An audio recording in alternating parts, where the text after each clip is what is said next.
Bienvenue sur France 24. Est-ce le dernier soubresaut, la dernière convulsion dans la vie politique américaine avant l'entrée en fonction d'un nouveau président ? Joe Biden doit prêter serment le 20 janvier, dans 2 semaines exactement. Et ses adversaires ne sont guère décidés à lui faciliter la tâche. Au Congrès qui se réunit actuellement, vous le voyez sur ces images, c'est du direct, une poignée d'élus républicains n'entendent toujours pas certifier le vote des grands électeurs. Il a déjà élu ce collège, ils ont déjà choisi Biden. Et comme pour conforter cette guérilla parlementaire, eh bien des milliers de partisans de Donald Trump occupent le centre de Washington où leur idole a pris la parole. On va peut-être réécouter tout de suite un extrait de ce qu'a dit celui qui est encore, alors qu'il est président des États-Unis. Nous tous, ici réunis, nous refusons de voir notre victoire électorale volée par des démocrates de gauche radicaux. De l'avoir volée par de faux médias d'information. C'est ce qu'ils ont fait, c'est ce qu'ils font. Nous n'abandonnerons jamais. Nous ne concéderons jamais. Cela n'arrivera pas. On ne concède pas en cas de vol. À ces propos, ils apparaissent d'autant plus en décalage avec l'actualité que les électeurs, eux, viennent une nouvelle fois d'infliger un désaveu au camp du président. Les Républicains ont perdu à coup sûr un siège de sénateur la nuit dernière en Géorgie et pourraient bien voir le deuxième leur échapper. Et avec lui, la seule majorité qu'il leur reste au Sénat des États-Unis. Ce Sénat va-t-il passer sous contrôle démocrate ? Réponse peut-être dans les heures qui viennent. Et si Joe Biden contrôlait finalement tous les leviers du pouvoir dans un pays divisé comme jamais, avec celui qui est encore vice-président des États-Unis, Mike Pence, qui va introduire dans un instant cette cérémonie au Congrès, une cérémonie censée certifier le vote des grands électeurs. D'ordinaire, c'est une formalité. Oui, sauf que cette fois-ci, l'homme qui est encore à la Maison-Blanche, c'est Donald Trump. Et il fait pression comme jamais sur son vice-président pour qu'il fasse dérailler la procédure. Vous allez entendre Mike Pence, on le sait au sein de ce congrès, un certain nombre de représentants, mais également de sénateurs ont décidé de ne pas joindre leur voix à celle de leurs collègues. Autrement dit, ils vont contester cette réalité, celle pourtant du terrain, la seule réalité qui vaille en temps normal, la réalité électorale, le vote des électeurs américains qui, eux, ont bien choisi de porter Joe Biden au pouvoir. 306 grands électeurs pour Joe Biden, 232 pour Donald Trump. Même Mitch McConnell, le leader du Sénat que vous voyez sur ces images, a fini par admettre cette vérité. Oui, mais voilà, que va dire Mike Pence dans un instant ? Restera-t-il loyal jusqu'au bout à Donald Trump ou bien choisira-t-il la voie de la légalité, la voie des électeurs et s'alignera-t-il sur Nancy Pelosi, la leader de la Chambre des représentants que vous voyez à ses côtés en reconnaissant la victoire de Joe Biden. On le verra dans un instant. Que se disent ces deux élus, ces deux figures de la politique américaine qui se connaissent parfaitement, qui se sont très longtemps combattus, qui pourraient à nouveau se combattre dans l'hypothèse d'une candidature de Mike Pence d'ici 4 ans. Beaucoup l'imaginent porter les couleurs républicaines après le retrait de Donald Trump. Oui, mais voilà, Donald Trump, lui, va-t-il se retirer ? C'est toute la question. Il pourrait bien annoncer une nouvelle candidature et entamer une guérilla dans l'opposition contre la future administration républicaine. On va en parler dans un instant. J'ai le plaisir d'avoir à mes côtés Hélène Kounce, professeure à l'INSEC, auteur de portraits de VIP comme vice-président, l'incroyable histoire des afro-descendantes en lice pour devenir vice-présidente des États-Unis. Car oui, c'est finalement une afro-descendante qui a été choisie. C'est Kamala Harris qui pourrait succéder à Mike Pence qu'on vient de voir sur ces images et qui, si le Sénat basculait dans la stricte égalité, aurait la voix décisive pour trancher à l'avenir. Ça lui donnerait une envergure politique encore plus importante qu'aucun vice-président avant elle, Hélène Kounce. Ça, c'est vrai. Elle aura la possibilité en fait, elle devient, par l'article 2, section 1 de notre Constitution, elle devient présidente du Sénat. Donc, à chaque fois qu'il faut trancher, ça sera la voix de Kamala Harris qui va casser ses votes 50-50. Et on va en parler dans un instant. Également, avec nous, elle vient d'arriver, j'ai le plaisir d'accueillir Anne Désine. Bonjour Anne. Bonsoir. Professeure émérite à Paris-Nanterre, auteur des États-Unis et la démocratie. C'est paru chez l'Harmattan. Merci d'être avec nous. On vit en direct cette cérémonie au Congrès qui se réunit en ce moment même. On va le voir sur ces images en direct. On a également le plaisir d'avoir avec nous François Durper, historien spécialiste des États-Unis à l'université Cergy-Pontoise. Bonjour François Durper.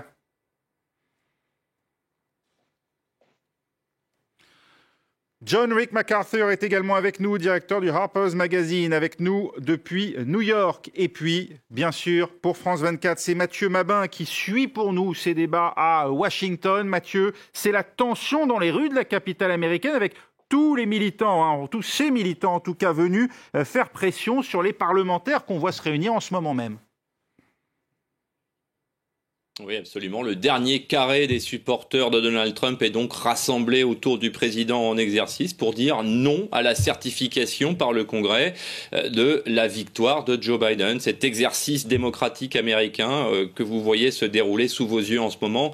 Vous l'avez dit, au moment où nous parlons, le 117e Congrès des États-Unis, conformément à la Constitution, se prépare donc à faire de Joe Biden le 46e président élu, mais dans un climat absolument délétère. Il faut le dire, un climat comme l'Amérique ne l'a concrètement jamais vu. Il faudra attendre l'expression des sénateurs pour savoir combien d'élus républicains choisiront de répondre à l'appel du président. Oui. La Chambre des représentants qui a d'ailleurs été reconduite il y a seulement quelques jours. On l'écoute.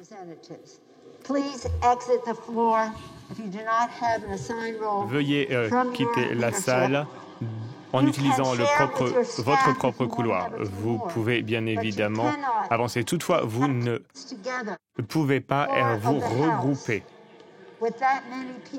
Vous ne pouvez pas vous regrouper à trop nombreux.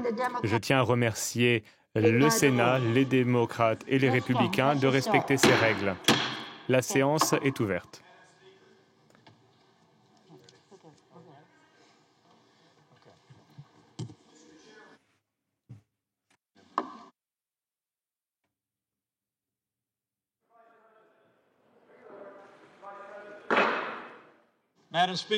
Madame la Présidente, membres du Congrès, en vertu de la Constitution et des lois des États-Unis, le Sénat et la Chambre des représentants se réunissent en session conjointe pour vérifier, certifier et compter les votes des grands électeurs de tout l'État pour le président et le vice-président des États-Unis.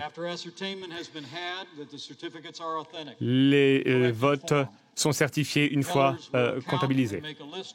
Nous allons demander aux scrutateurs de bien vouloir les compter. Les scrutateurs, au nom des deux chambres, ont pris place au bureau.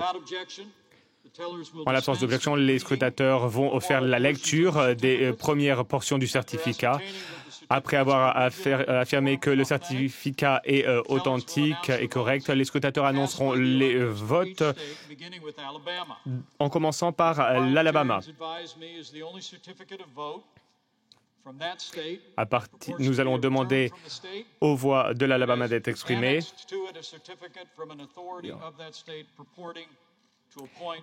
Les informations seront ensuite certifiées. Monsieur le vice-président, un point d'ordre. Un point d'ordre est demandé. Le représentant de Virginie. Oui, un point d'ordre. Afin de suivre les instructions de la présidente, puis-je demander comment il est possible de faire une demande ou une objection si nous sommes dans la galerie plutôt qu'être autour de la table?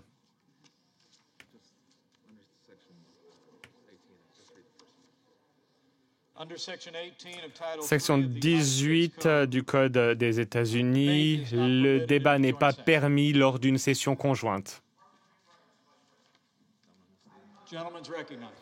Vous avez la parole. Je ne cherche pas à lancer un débat. J'aimerais savoir comment il est possible de faire une demande ou comment il est possible de prendre la parole tout en respectant les recommandations présentées par la présidente de la Chambre des représentants. Comment faire un point d'ordre si nous ne savons pas ce qui va se produire? Les requêtes constituent un débat qui ne sont pas autorisées par l'article 3, section 18. Ces requêtes constitueraient un débat.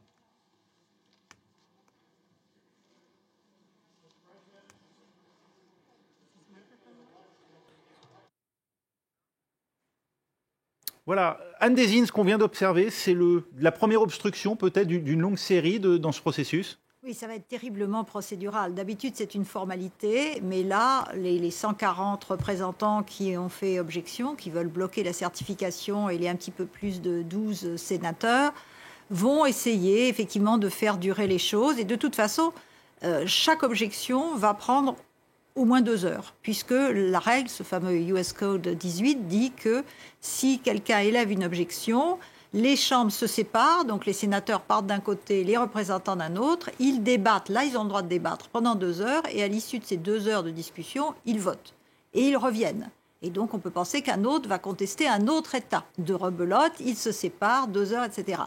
Alors les démocrates ont réussi à obtenir, parce qu'il y a 2 scrutateurs de chaque côté, 2 sénateurs, un républicain, un démocrate, 2... ont réussi à dire qu'il n'y aurait pas de pause. Donc ils vont faire ces choses-là jusqu'à, pour nous, 3 heures du matin, quelque chose. Et at the end of the game, comme on dit là-bas, à la fin du compte, de toute façon, Joe Biden va être déclaré le président. Donc ce qui est intéressant, c'est voir le jusqu'au-boutisme de certains de ces membres du Congrès. Ça, c'est vrai pour les représentants. Les visées électoralistes des sénateurs, que ce soit Hawley ou Cruz, ils pensent déjà à 2024. Ils ont annoncé, eux, qu'ils s'opposeraient. Mais tous oublient complètement l'intérêt du pays, l'intégrité du système électoral, les institutions et le dommage considérable fait à la démocratie et dont se réjouissent Poutine et les autres. Ils n'ont plus besoin de faire du dégât eux-mêmes. Le dégât est fait par M. Trump et les républicains. Mathieu Mabin était avec nous. Je vous ai interrompu un peu cavalièrement, Mathieu. Je m'en excuse, mais vous l'avez compris, c'était Nancy Pelosi qui ouvrait cette session et qui donnait immédiatement la parole au vice-président Mike Pence, sur qui Donald Trump a tenté d'exercer une pression considérable ces dernières heures, l'enjoignant à emboîter son pas et à ne pas certifier ses résultats. Faut-il comprendre des premières minutes de cette session que Mike Pence restera aujourd'hui dans la légalité ?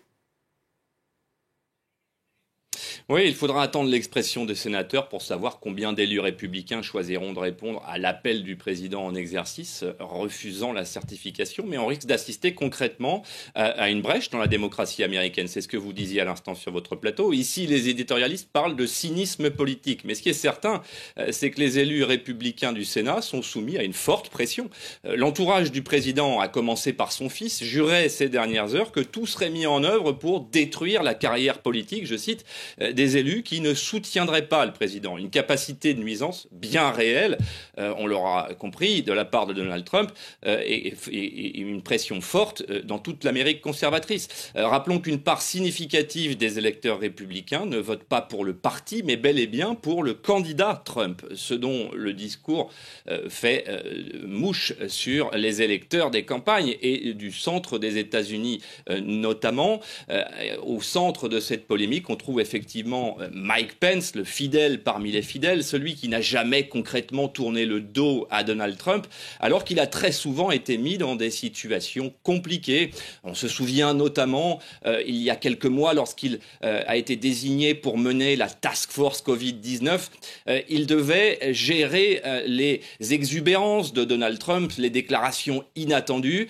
Il est dans une situation beaucoup plus complexe aujourd'hui, tiraillé entre la loyauté qu'il veut montrer au président des États-Unis, qui est toujours le président en exercice et qui le sera toujours encore dans quelques heures et jusqu'au 20 janvier prochain, et sa loyauté à la Constitution des États-Unis. Concrètement, Donald Trump appelle son vice-président à prendre parti.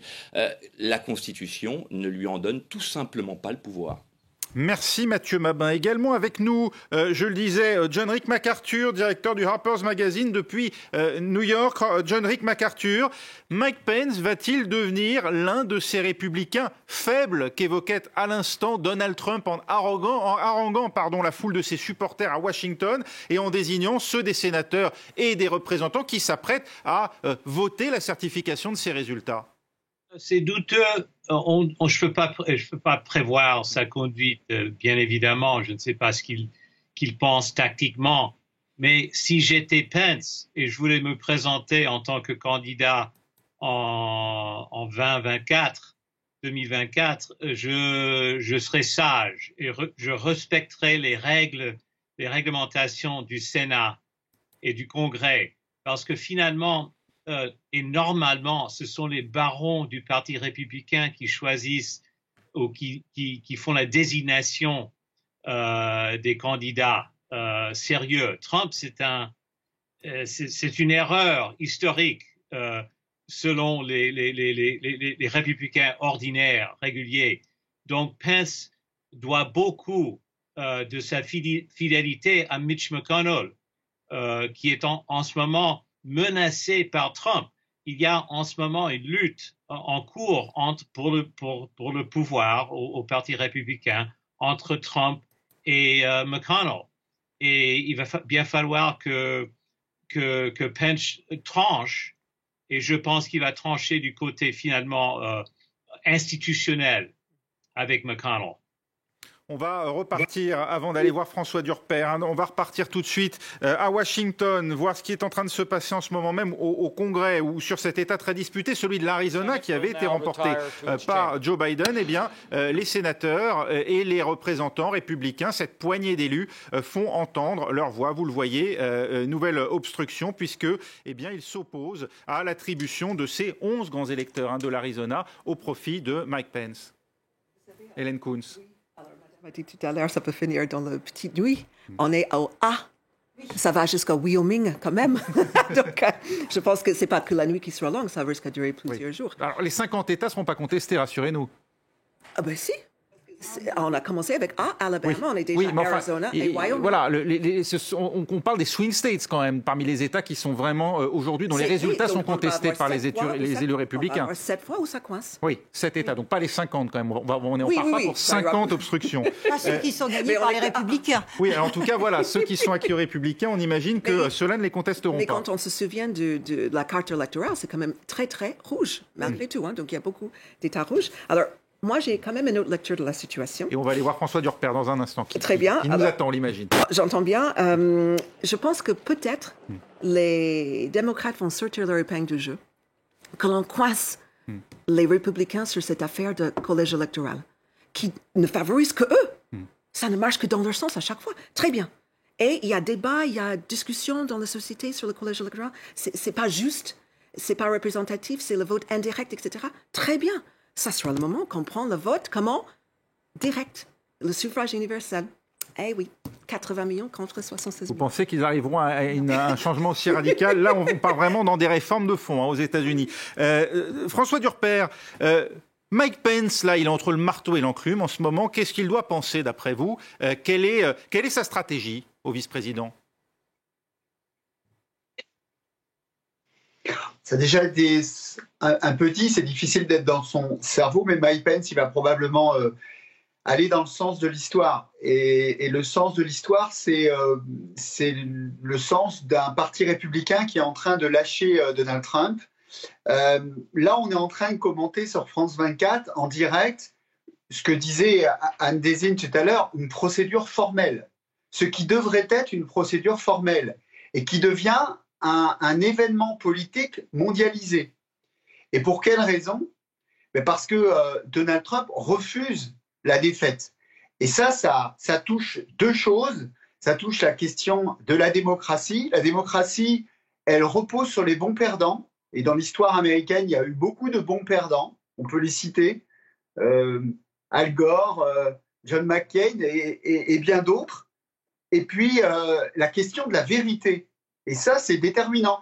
Discours de Donald Trump il y a 1 heure, à quelques minutes du Capitole, et qui a incité ses partisans à se rendre devant le Capitole et leur disant « mais cette élection a été truquée ». Alors, tous ceux qui ont voté Donald Trump ne considèrent pas que Donald Trump a raison. 68% d'entre eux pensent qu'il a raison. C'est déjà beaucoup. 68% des 74 millions d'Américains qui pensent que cette élection a été truquée, et comme Donald Trump ne va pas reconnaître sa défaite, qui continueront à penser que cette élection a été truquée, que 7 millions de voix d'écart, c'est pas suffisant pour considérer que cette élection est une élection fiable. Cette question-là, elle va au-delà des États-Unis. Vous allez dans une rue parisienne, vous avez des gens qui ne sont pas des gens républicains, qui ne sont pas même américains, et qui disent que cette élection a été truquée. C'est la montée des théories du complot qui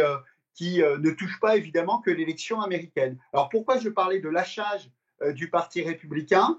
Bien parce qu'il y a l'autre événement politique de ces dernières heures, c'est la défaite en Géorgie des républicains. Et cette défaite, elle a un seul nom, et ce n'est pas moi qui le dis, ce n'est pas un analyste, ce n'est pas les démocrates qui le disent non plus, ce sont certains républicains qui disent cette défaite, elle a un nom, et s'appelle Donald Trump.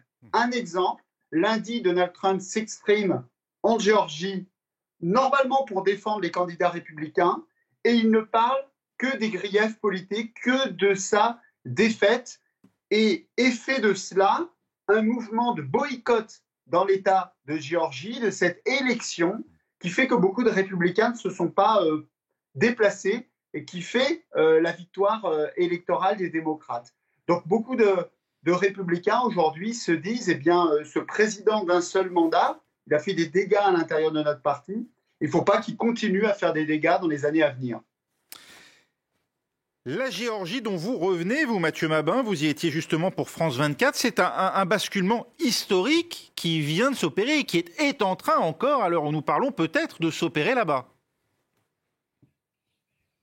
Oui, effectivement, en cas de victoire du pasteur Warnock, ce qui semble se confirmer, et dans le cas où le candidat Ossoff conserverait son avance, Joe Biden aurait alors une autoroute devant lui, ni plus ni moins, l'autoroute de la réforme et de la mise en œuvre à marche forcée de son programme présidentiel. Dans le domaine de la santé, d'abord, par exemple, ou de l'environnement, et en prenant concrètement le contre-pied de toutes les initiatives menées par Donald Trump depuis 4 ans, en clair.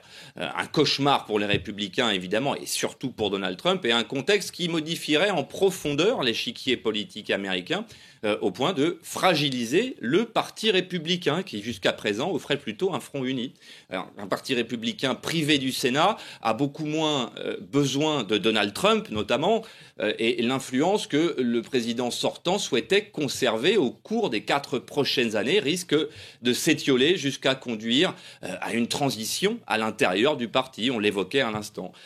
Mais on n'en est pas encore là. Le camp Trump a encore 2 semaines pour révéler quelques-unes de ses surprises.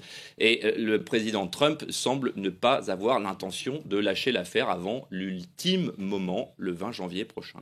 Merci Mathieu Mabin, notre correspondant à Washington. Hélène Kounz, un parti républicain privé du Sénat a beaucoup moins intérêt, vous le pensez vous aussi, à soutenir, quoi qu'il arrive, Donald Trump? Oui, je pense que, alors on peut imaginer une situation, la quasi-disparition de Donald Trump, qui n'était pas de toute façon un élu de longue date avant qu'il n'arrive à la Maison-Blanche. C'était même pas le choix du parti lui-même, et on se souvient que même Ted Cruz, qui aujourd'hui s'oppose à la certification du vote, avait appelé les électeurs à voter selon leur conscience lors de la convention républicaine de 2016. Il se rattrape là, donc voilà, il est quitte par rapport à lui-même. Moi, je me réjouis que ça soit Chuck Schumer qui va remplacer Mitch McConnell comme chef de la majorité. Le sénateur démocrate de New York. Oui, tout à fait. Pour qui je vote depuis mes 18 ans. C'est dire. Comme ça, vous révélez votre vote au passage sur le plateau de France 24. Je vote par correspondance depuis 18 ans. Enfin, c'est quand même incroyable que le monsieur est là depuis tant d'années. Et quand même. C'est une gérontocratie aujourd'hui, les États-Unis, c'est ce que vous nous dites? Non, je veux dire, Mitch McConnell était très néfaste dans son rôle. Très néfaste, il était dangereux. Oui, moi, je pense qu'il faut retenir. Moi, je suis moins optimiste que votre correspondant. Mais la bonne nouvelle avec ce Sénat divisé à 50-50, c'est pas encore fait, hein. Je pense que c'est bon. Les bulletins qui restent à dépouiller. John Ossoff ne sera plus rattrapé, le candidat démocrate Je ne pense pas, mais là, j'étais sur un autre plateau, mais quand j'ai continué à regarder, les circonscriptions qui restaient à dépouiller sont des circonscriptions qui votent majoritairement des démocrates. Centres urbains, denses. Voilà, et on pensait que c'était les bulletins par correspondance, etc. Bon, avec un Sénat à 50-50, ça veut dire que ce qui n'était absolument impossible avec McConnell, le leader républicain, devient possible. Parce qu'il faut bien voir que le parti majoritaire contrôle l'ordre du jour. Et nous avons bien vu au fil des mois que McConnell a refusé d'inscrire des projets de loi qui avaient pourtant des chances de passer parce que certains démocrates votaient avec les républicains. Et c'est intéressant en termes de changement d'ambiance, le fait qu'avant même que Biden soit investi, un groupe de républicains et de démocrates ait voté ce fameux plan anti-Covid de 900 milliards de dollars. Mais vous y voyez déjà les prémices d'un changement de régime. L'autre chose importante, c'est que le parti majoritaire préside à la présidence de toutes les commissions. Et la troisième chose, c'est que... Ça veut dire quoi, ça? Qu'on va avoir des commissions d'enquête, Alors peut-être, mais surtout que les commissions sont elles qui traitent les projets de loi. Donc au lieu de les enterrer, ils vont pouvoir travailler. Donc l'ambiance de travail au Sénat va changer. Et puis, la confirmation du cabinet va être facilitée puisqu'elle se fait à la majorité simple. En revanche, c'est pour ça que je suis moins optimiste, pour les autres propositions de loi, il y a toujours la possibilité de blocage, de filibuster. Donc il faudra qu'il y ait suffisamment, suffisamment de républicains sénateurs pour que la majorité en faveur d'une loi atteigne 60 pour mettre fin au filibuster. Mais l'autre bonne nouvelle, c'est le domaine dans lequel il n'y a pas de filibuster non plus, c'est l'approbation des juges fédéraux, première instance, Cour d'appel, et la Cour suprême. Oui. Donc, les démocrates espèrent qu'un certain nombre de juges qui ne voulaient pas prendre leur retraite pour ne pas libérer des postes vont la prendre de façon à ce qu'un président démocrate avec un Sénat démocrate puisse approuver leur successeur. C'est très important parce que Trump en a nommé tellement que la physionomie de l'organisation judiciaire fédérale est vraiment très, très Justement, ils ont assez d'un mandat, les démocrates, et d'opportunités pour en modifier la physionomie. Comme vous dites, on pense à la Cour suprême. Les opportunités, disons, elles ne se bousculent pas de désignation d'un juge à la Cour suprême. D'ailleurs, Barack Obama lui-même en avait fait les frais en tentant de nommer le juge Merrick Garland, celui-là même que Joe Biden vient de nommer comme futur secrétaire à la justice. Et ça, c'est pas la bonne nouvelle. Parce qu'il va être trop conciliant. Et il aurait fallu une femme. Il aurait fallu soit s'allier... Ça, c'est pour Merrick Garland. Mais ça nous dit quand même que les démocrates avaient eu peu d'opportunités à l'époque et il n'est pas dit qu'ils en aient à nouveau cette fois-ci. Le juge Thomas n'est pas très jeune, mais on peut penser Clarence Thomas, nommé à l'époque par Ronald Reagan ou George H.W. Bush. Bush, voilà, pour remplacer l'icône libérale Thurgood Marshall, et qui était sans doute le noir le plus conservateur que le président républicain avait pu trouver. Bon, il n'est pas tout jeune, mais on peut penser qu'il va s'accrocher au maximum pour attendre peut-être un président républicain. Un scandale qui n'avait pas épargné Joe Biden lui-même à l'époque. Voilà, mais il y a des postes de cour d'appel.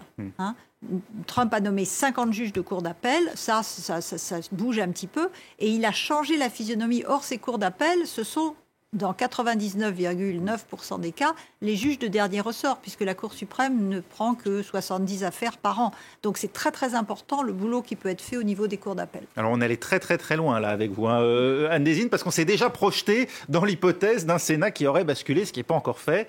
On va peut-être écouter justement l'un des élus de la nuit dernière. Alors en tout cas ça semble acquis, en tout cas c'est Raphaël Warnock, nouveau sénateur de Géorgie.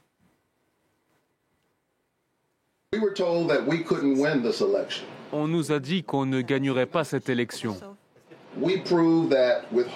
Mais ce soir, nous avons prouvé qu'avec de l'espoir, en travaillant dur et avec le soutien des gens, tout est possible. Que mon histoire puisse être une inspiration. Quand on passe le temps sur d'un plateau à l'autre, on est dans le taxi, mais j'ai pas vu. Je suis honoré par la foi que vous avez placée en moi. Je vais au Sénat pour travailler pour tous les habitants de la Géorgie. John Rick MacArthur, ça vous inspire quoi d'abord d'entendre ce premier sénateur noir de Géorgie qui donc revendique cette victoire et plus généralement, vous pensez que l'autre candidat démocrate, Jon Ossoff, va lui aussi être élu? Je pense bien qu'ils seront tous les deux élus, mais il faut bien que je contredise mes amis sur le plateau parce que vous oubliez tous que tout ça va basculer à cause d'un certain Joe Manchin, peut basculer à cause d'un certain Joe Manchin, sénateur démocrate de la Virginie occidentale, qui vote souvent avec les républicains. Il est presque un républicain, il est très, très conservateur. Alors, c'est lui qui aura le levier final sur beaucoup de projets de loi. C'est vrai que le changement de présidence de chaque commission dans le Sénat, c'est très, très important. Par exemple, Bernie Sanders, réformateur de gauche et indépendant, deviendra le président de la commission du budget. C'est extrêmement important. Mais ce que cela signifie, c'est une fissure et ça va déclencher finalement une lutte à l'intérieur du Parti démocrate énorme entre l'aile réformatrice et l'aile clientéliste de Joe Biden. Parce que rappelez-vous que Joe Biden est entré en campagne en partie pour anéantir le mouvement Sanders. Donc, il faut suivre le parcours de Bernie Sanders, Elizabeth Warren, et voir comment ils s'arrangent avec le pouvoir dominant du Parti démocrate. Alors, je ne vois pas comme mon ami vient de dire tout à l'heure, je ne vois pas d'autoroute vers la réforme. Je vois un écrasement de voitures.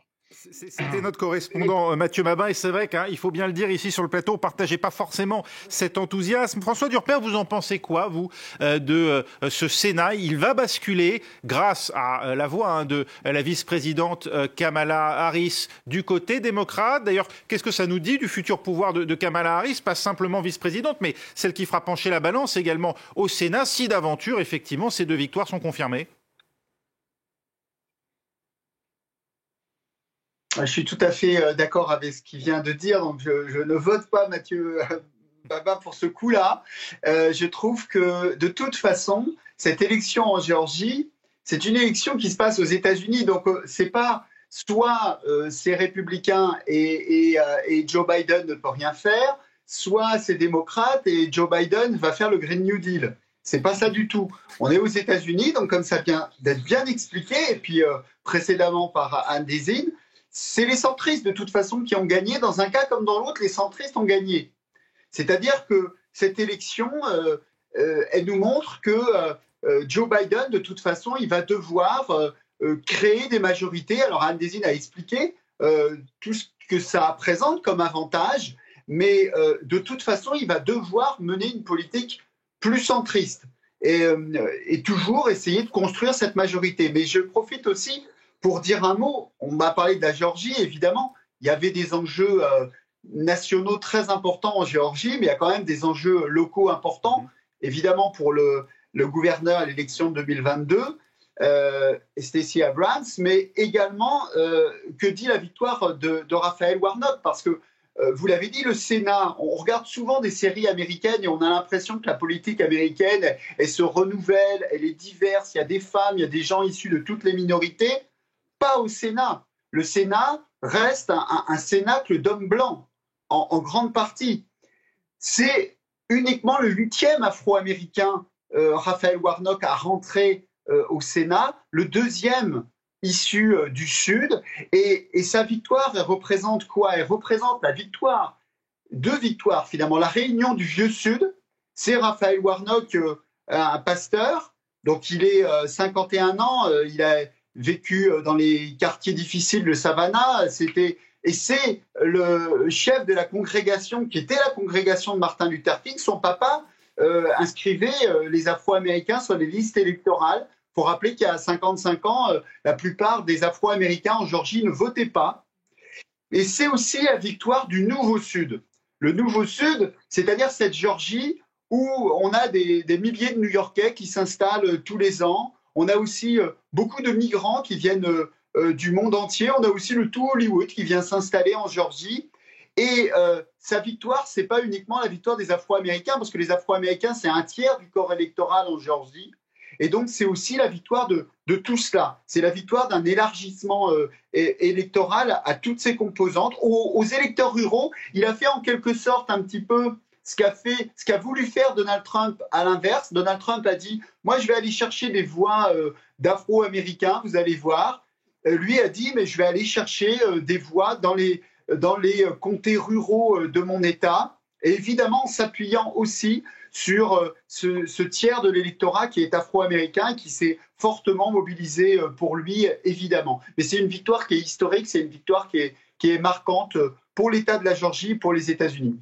Hélène Koun, cette victoire, elle marque quoi? Un tournant démographique, générationnel qui est en train de s'opérer dans cet État, la Géorgie. Alors, on dit État républicain. Oui. Bon, c'était l'État de Jimmy Carter, hein. Oui. Donc ça n'a pas toujours été républicain, mais c'était aussi un peu le vieux Sud démocrate qui, à une époque, sur les droits civiques notamment, n'était pas des plus ouverts. Il y a un vrai tournant, un changement dans la démographie et notamment au niveau du vote qui est en train de s'opérer. Je pense que ce n'est pas tellement la démographie qui a changé, comme il l'a fort bien dit François. C'est plutôt la capacité de faire en sorte que les Noirs puissent voter massivement. Ils étaient déjà là, hein, c'est juste qu'ils ne votaient pas parce qu'il y avait énormément d'obstructions. C'est l'engagement, donc. C'était le niveau de l'organisation autour de leur faire voter. Et puis, c'est vrai, c'est un État qui est assez différent d'autres États du Sud. C'est sans doute le plus cosmopolite, notamment les Atlanta et les environs. Donc, ça a énormément joué pour donner le là. Atlanta, c'est le siège de CNN, hein, la grande télévision internationale, le fake news, comme le dit Donald Trump. Oui, ça c'est vrai, son siège à Atlanta. Donc c'est vrai que Atlanta et Georgie, ça représente ce nouveau Sud dont il parle. Mais je pense pas qu'il y a un énorme shift démographique. Non, je pense que c'est juste les gens s'approprient le droit de voter et il y a quand même des générations de non-blancs, comme on dirait aux États-Unis, qui vont avoir 18 ans et voilà, ça sera la relève en termes de nouveaux voteurs. C'est définitif ou c'est réversible, ça, Anne-Désine, d'après vous? Alors, je pense qu'il faut insister sur ce qui vient d'être dit, sur le fait que la Géorgie, comme d'autres États du Sud, était un endroit où les républicains, ayant compris qu'ils ne seraient plus majoritaires, ont fait tous leurs efforts pour empêcher un certain nombre d'électeurs de voter, ce qu'on appelle voter suppression.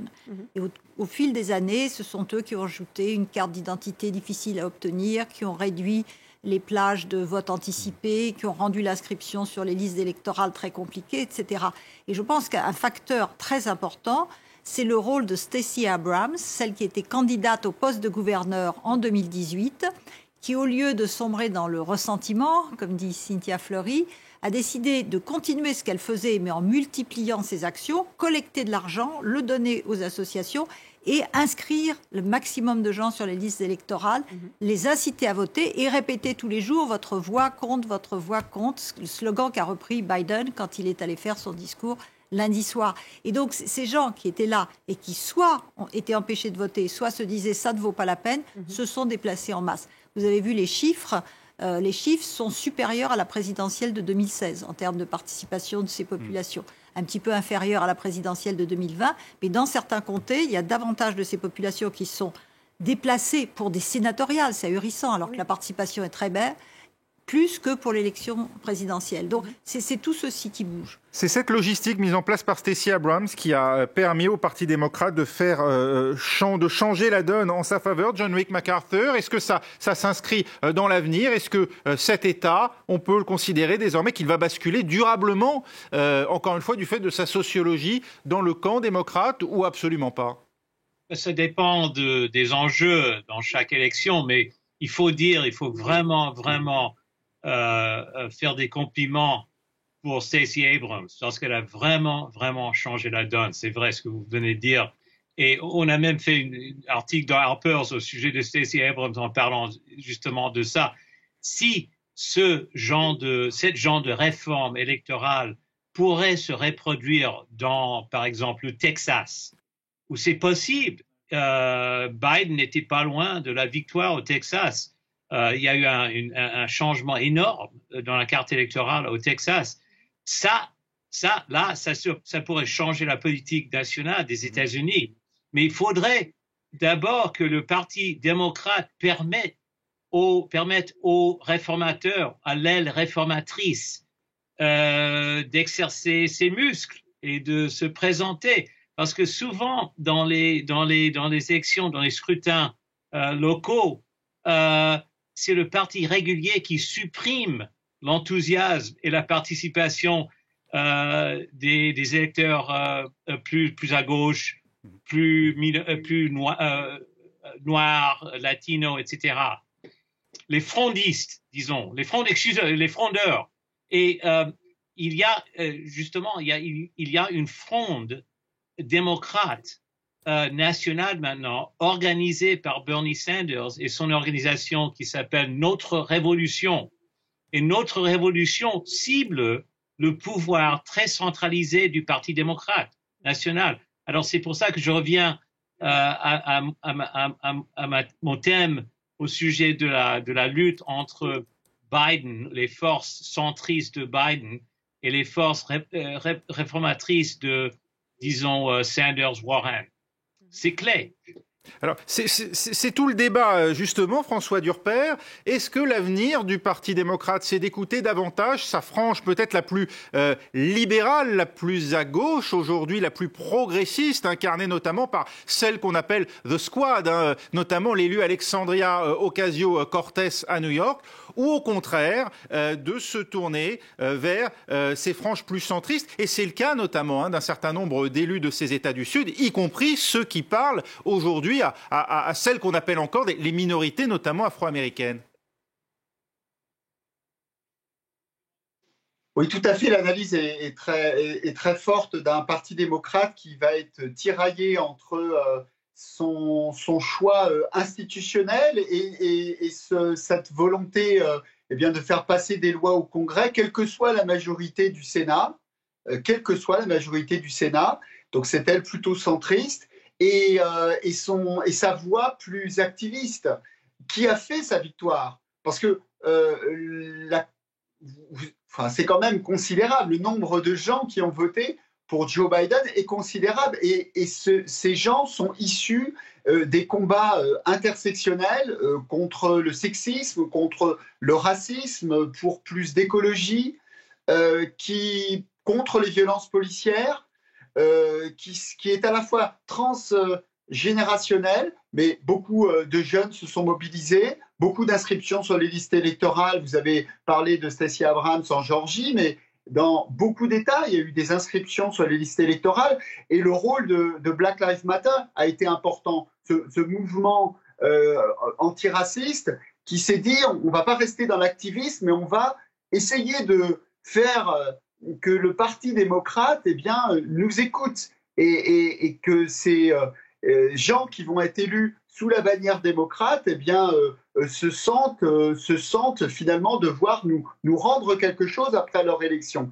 Donc ça, c'est très important. Mais il y a aussi, du côté républicain, un gros problème qui va se poser et qui est en train de se poser aujourd'hui entre tous ceux qui vont rester loyaux à Donald Trump, parce que derrière Donald Trump, il y a les Trumpistes et il y a ces millions d'Américains qui ont voté pour lui. Et puis tous ceux qui se disent on va vers un parti républicain plus institutionnel et plus conservateur. Et il y a déjà des voix qui s'élèvent pour dire démission pour Ronna McDaniel, qui est la chef du parti républicain, qui est accusée d'avoir été trop proche de Donald Trump pendant la période récente.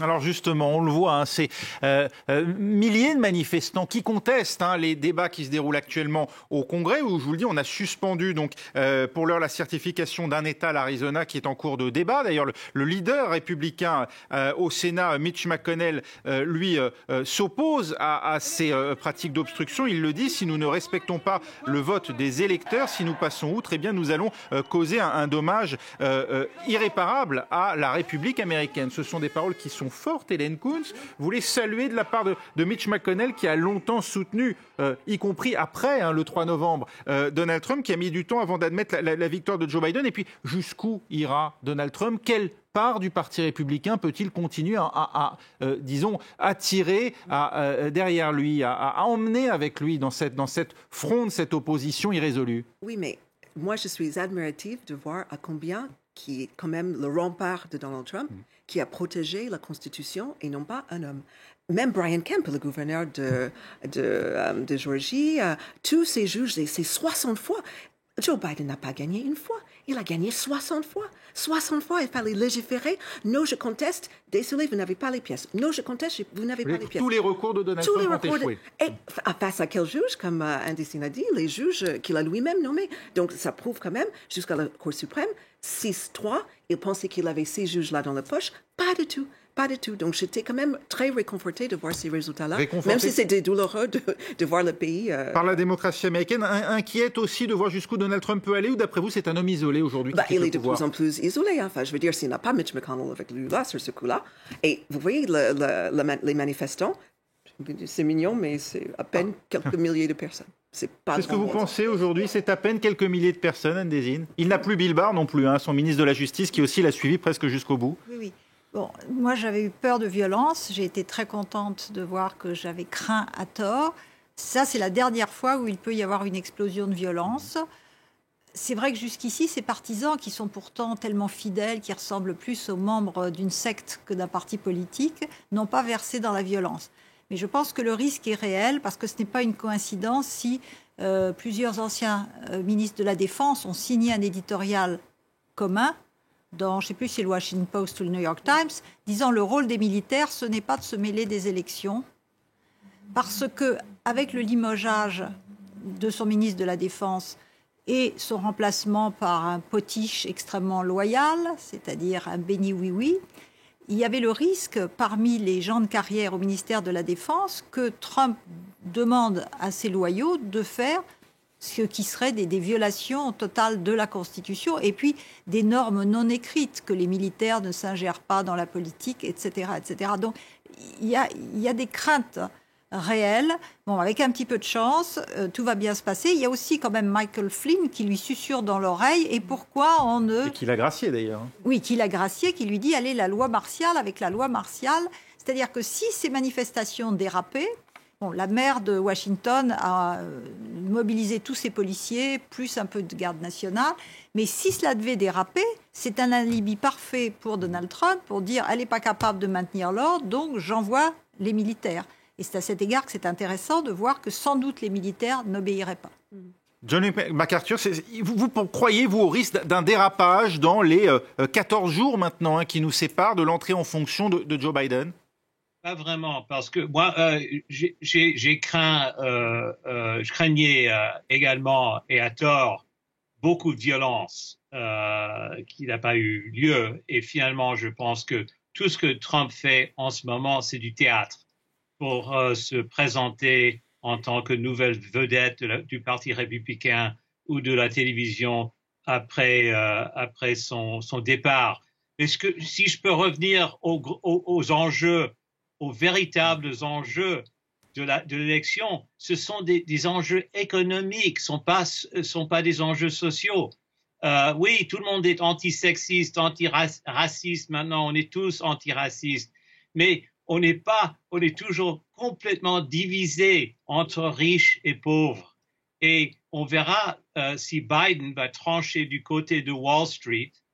Et rappelez-vous que c'est Trump qui a suggéré ou a demandé à son propre parti de donner plus d'argent directement aux petites gens dans ce dernier projet de loi Covid-19, etc.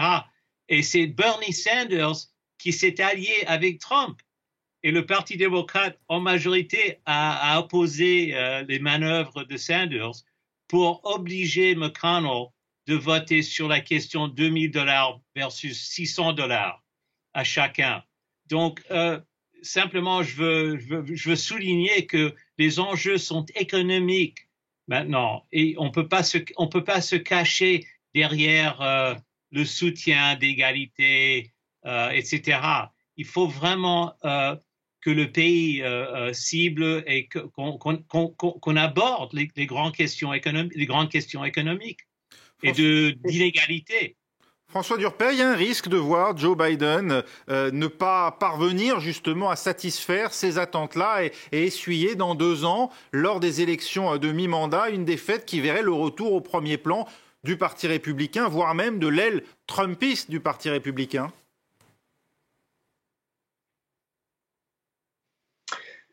Oui, il y a effectivement, c'est la question pour Joe Biden, elle est déjà de résoudre la question économique, mais cette question économique, elle ne peut pas être résolue sans résoudre la crise sanitaire. Et ça, c'est la première urgence de Joe Biden. Vous avez vu que les questions qui se posent en Europe se posent aujourd'hui aux États-Unis, de la question d'une vaccination qui n'est pas jugée suffisamment rapide. Tout le monde se renvoie un peu la balle. Joe Biden, pour l'instant, critique Donald Trump. Donald Trump dit l'argent fédéral a été envoyé aux États, ce sont les États qui ralentissent, et puis les États disent c'est l'argent qui ne vient pas du Congrès et donc on ne peut pas mettre tout ça en place plus rapidement. Et au total, ça fait plus de 330 000 morts, ce qui est le pays qui compte le plus de morts au monde.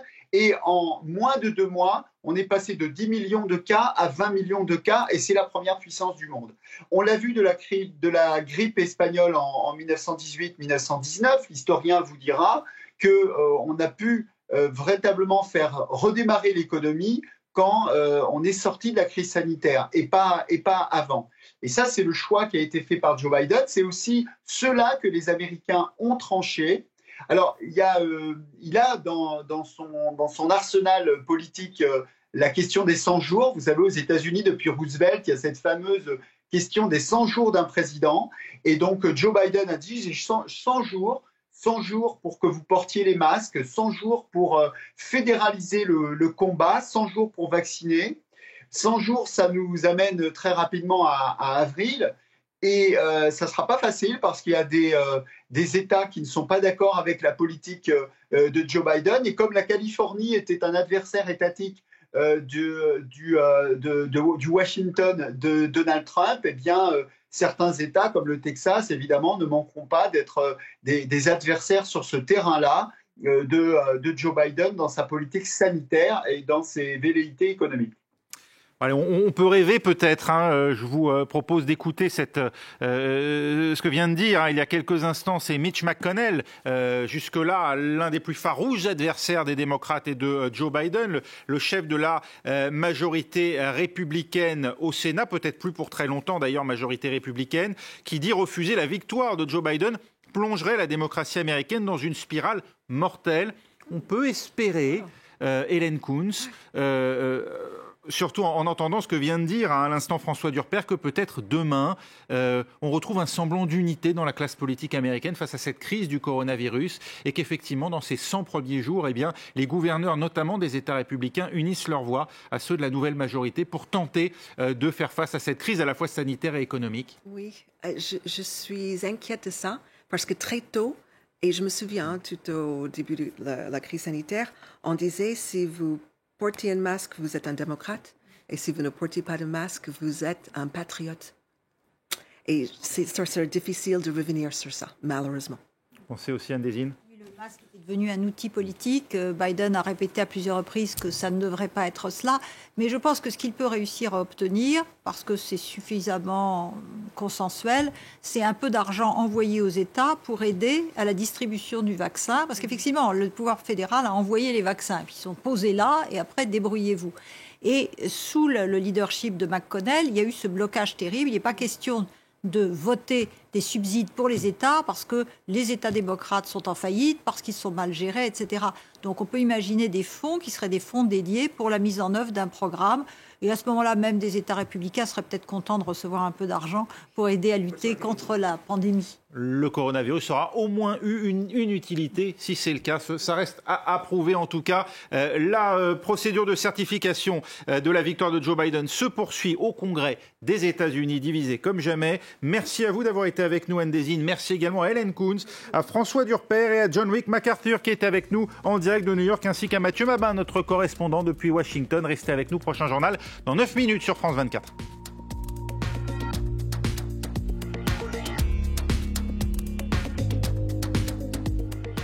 « 50% de nos financements ont un effet positif sur le climat. » C'est une très bonne nouvelle parce que ça veut dire que les gens sortent de la pauvreté. Donc rien que ça, c'est une excellente nouvelle. On est rentré dans un autre monde. On peut